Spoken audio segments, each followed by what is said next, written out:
Retour en arrière, on a reçu beaucoup de prophéties de la part des hommes de Dieu disant qu'il n'y aura pas élection, il y aura mort d'homme, ça sera impossible, tout ça, le président sera installé. Il y a eu beaucoup de bruit autour, mais enfin réalisé. Quel est votre sentiment étant patriote? D'abord, toute arme forgée contre nous sera dénuée les faits. Moi, je sais que je viens, tu pries, et donc tu as compris ce que ça veut dire. On peut tout dire de nous. Mais en tout cas, celui qui a le tout dernier mot, c'est Dieu. Dieu de toute grâce, Dieu de l'univers. Donc, élection non tenue, mort d'homme, mais si Dieu, dans sa souveraineté, dans son amour infini, par rapport à son attention particulière à la République démocratique du Congo, par rapport à tes prières, à mes prières, aux prières de beaucoup d'autres, et que Dieu décide d'orienter, de donner une nouvelle version pour notre pays.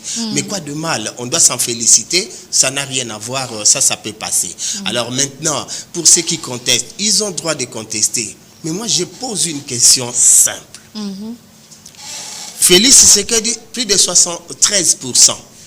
Vous dites, il a triché. Je dis très bien.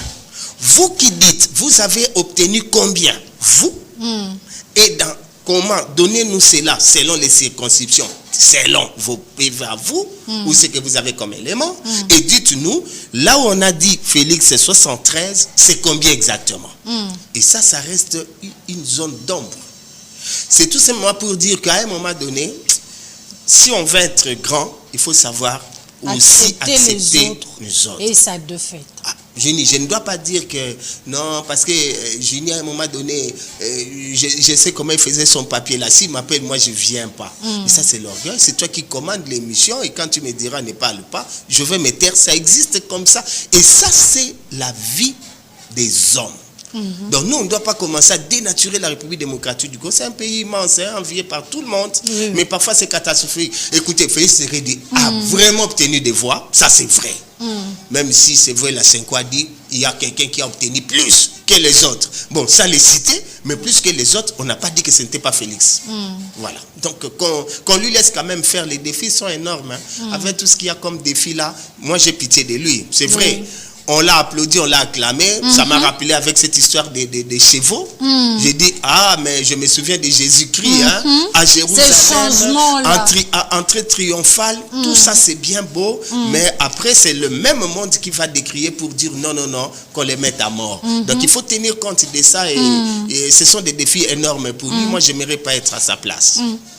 Parlons de ces défis, il évoque notamment la stabilité au niveau économique et aussi le monnaie de change, le dollar.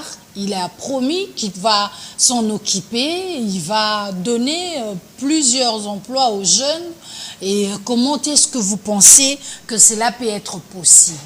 Alors qu'on a assisté à beaucoup de chefs d'État qui sont passés, son prédécesseur a fait plus de 10 ans au pouvoir et on n'a pas vu telle chose arriver. Il n'y a pas de problème, que les gens viennent, que les gens ne viennent pas, c'est pas grave.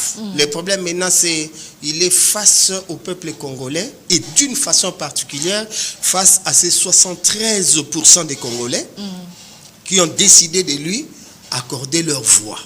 Donc ça, c'est des défis énormes. Maman, tu sais, si tu m'accordes ta confiance, je deviens redevable en beaucoup de choses. Et si je n'arrive pas à répondre à ce que toi tu veux, que je note tout simplement, je ne serai pas à l'aise, même au dernier jour de ma vie.